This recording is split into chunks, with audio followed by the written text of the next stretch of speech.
President Tayyip എർദോഗനെതിരായ പ്രതിഷേധം കലാപത്തിലേക്ക് നീങ്ങിയതോടെ തുർക്കിയിൽ 2000-ലേറെ പേർ അറസ്റ്റിലായി. പ്രസിഡന്റ് തെരഞ്ഞെടുപ്പിൽ തയ്യിപ്പ് എർദോഗന്റെ എതിരാളിയായ ഇസ്താംബുൾ മേയർ എക്രേം ഇമമോഗ്ലുവിന്റെ അറസ്റ്റിന് പിന്നാലെയാണ് പ്രതിഷേധം പൊട്ടിപ്പുറപ്പെട്ടത്. അഴിമതി ആരോപിച്ചാണ് റിപ്പബ്ലിക്കൻ പീപ്പിൾസ് പാർട്ടി നേതാവ് കൂടിയായ ഇമമോഗ്ലുവിനെ അറസ്റ്റ് ചെയ്തത്. BBC ലേഖകൻ ഉൾപ്പെടെ 11 മാധ്യമപ്രവർത്തകരെയും പോലീസ് കരുതൽ തടങ്കലിലാക്കിയിരുന്നു. ഐസൺ ജോസ് ചേരുന്നു. ഐസൺ, സാഹചര്യം എന്താണ്?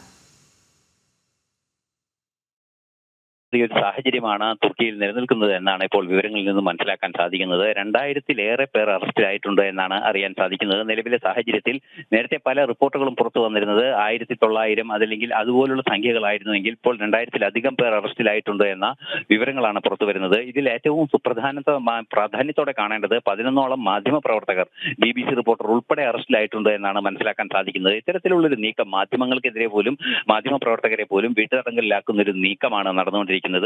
നമുക്കറിയാവുന്നതാണ്, നേരത്തെ ഇസ്താംബുൾ മേയറും അതുപോലെ തന്നെ തുർക്കി പ്രസിഡന്റ് എർദോഗനും തമ്മിലുള്ള ഒരു രാഷ്ട്രീയപരമായ ഒരു തർക്കമാണ്, അല്ലെങ്കിൽ ഒരു രാഷ്ട്രീയ വിദ്വേഷമാണ് ഈ പ്രശ്നങ്ങളിലേക്ക് കൊണ്ടുപോകുന്നത് എന്നാണ് മനസ്സിലാക്കാൻ സാധിക്കുന്നത്. തുർക്കി മേയർ ഇമാമോഗ്ലുവിനെ നേരത്തെ അറസ്റ്റ് ചെയ്തിരുന്നു. ഇമാമോഗ്ലുവിന്റെ അറസ്റ്റ് നടപ്പായത് അഴിമതിക്കാരനും അതുപോലെ തന്നെ തീവ്രവാദ അനുകൂല നിലപാടുകൾ സ്വീകരിക്കുന്ന വ്യക്തിയെന്നും ആരോപിച്ചാണ് അറസ്റ്റ് ചെയ്തത്. ഈ അറസ്റ്റിന് പിന്നാലെ ഏതാണ്ട് ഇന്ന് 10 ദിവസം തികയുന്ന ഒരു സാഹചര്യമാണ് ഈ അക്രമങ്ങൾക്കെല്ലാം തന്നെ ഉള്ളത്. 10 ദിവസമായി തുടർച്ചയായ ആക്രമണങ്ങളും പ്രതിഷേധങ്ങളും അവിടെ അരങ്ങേറുകയാണ്. ഈ പ്രതിഷേധങ്ങൾക്കെതിരെ അതിശക്തമായ പോലീസ് നടപടിയും സൈനിക നടപടിയുമാണ് തുർക്കിയുടെ ഭാഗത്തു നിന്നുണ്ടാകുന്നത്. ഇത്തരത്തിൽ നിരവധി പേരെ അറസ്റ്റ് ചെയ്യുകയും അവരെ വീട്ടുതടങ്കലിലാക്കുകയും പലരെയും, വളരെ കുറച്ചുപേരെ മാത്രം കോടതിയിൽ ഹാജരാക്കുകയും പലരെയും നിർബന്ധിതമായി ജയിലുകളിൽ പാർപ്പിക്കുകയും ഒക്കെ ചെയ്യുന്ന മനുഷ്യാവകാശ ധ്വംസനങ്ങൾ കാര്യമായി നടക്കുന്നു എന്നാണ് അറിയാൻ സാധിക്കുന്നത്. തീർച്ചയായും നമുക്കറിയാവുന്നതാണ്, ഇത്തരം പ്രശ്നങ്ങൾ തുർക്കിയിലെ നിലവിലെ പാർട്ടി, അതായത് എർദോഗന്റെ പാർട്ടിയെ